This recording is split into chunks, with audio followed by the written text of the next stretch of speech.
Hey everyone, it's Carol Foderick from the Carol Foderick Real Estate Group here at Keller Williams. It is September 2024 and I'm excited to bring you another market update. Last month I shared with you how the Southern and Central Ontario real estate markets were experiencing a shift with an increase in listing inventory, which was giving buyers more options and leading to longer days on the market.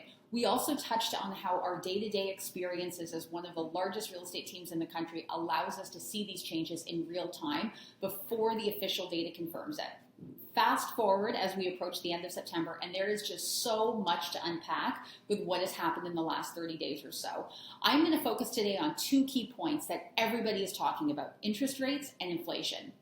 First, let's talk about interest rates because it seems that it is on everybody's minds and it's all over the news right now.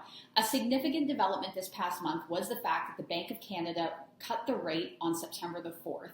This rate cut was expected to improve affordability further, especially for those first-time buyers who are most sensitive to changes in borrowing costs. As mortgage rates continue to trend lower this year and into next, we can likely anticipate an uptick in first-time buyer activity, particularly and hopefully in the condo market, which has been disproportionately affected by these interest rate changes.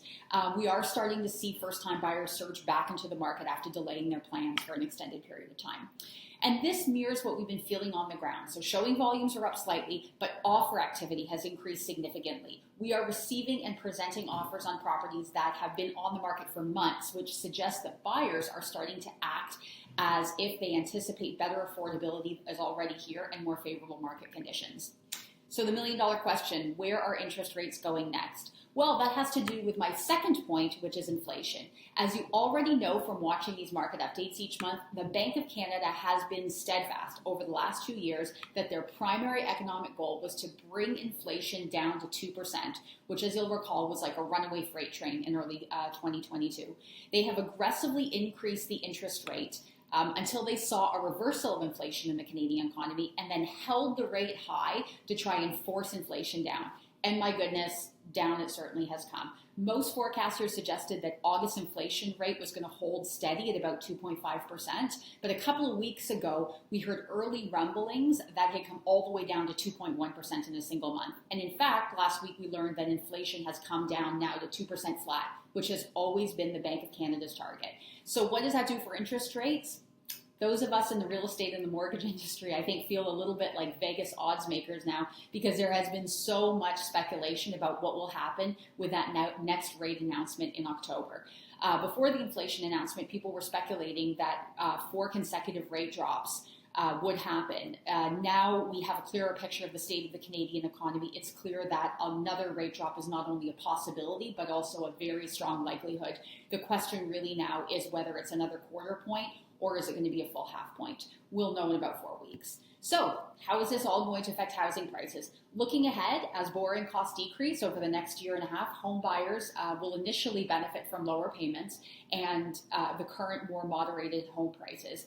Even as demand picks up, especially as we anticipate it to in 2025, it will take time for inventory and listings to be observed. The ample choice in the market that we are experiencing right now is probably going to keep price growth moderate over the next few months, at least through these initial phases of recovery.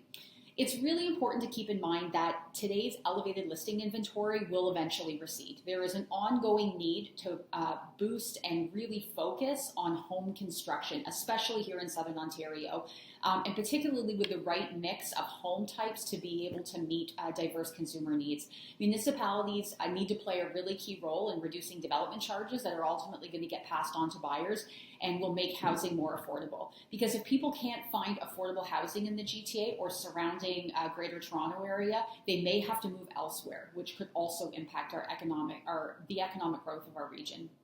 You've heard me say it before, after 20 years of real estate, this is perhaps the most fascinating market that I've ever experienced. There are so many factors that we are watching play out in real time, but it's interesting because longevity in this industry does bring me a valuable perspective. Real estate is not meant to be day traded like a stock. It is a blue chip asset that, if bought with careful care and consideration and managed well, will appreciate over time while also providing you with a roof for you to live under that you build equity in. In the hundreds of listing appointments that I've done over the years, I have yet to meet a seller that looks at the 2, 3, 500% value change of their home over the years and says to me, wow, I sure do regret buying this home. In fact, usually what I hear is, I should have bought the neighbor's house when I had the chance. We must remember that while there are lots of people speculating on price fluctuations over the next few months, there is almost nobody out there suggesting that values will be at less than what they are now in the coming years. Like all good investments, we buy real estate for the long haul. It's why the largest accumulations of wealth in human history have been made in real estate, and it's why that old adage continues to be true to this day. Don't wait to buy real estate, buy real estate and wait. Really quickly before I leave you today, I also want to give you a quick reminder about our upcoming webinar for our continuing education series. On October 9th at 7 p.m., I'll be joined by Brian Rubin, who is a paralegal specializing in landlord-tenant law. Whether you're a landlord or a tenant, or you know someone that is either, this seminar is going to help you better understand the rights and responsibilities of both of those parties. There is just so much misinformation that floats around about this topic, probably because it changes constantly, but also because the legislation varies province by province or state by state, and so much incorrect or inapplicable information gets shared online. Maybe you're in a lease situation that is not going well, or perhaps you've been wanting to explore investment real estate, but you're concerned about navigating the landlord-tenant relationship in Ontario right now.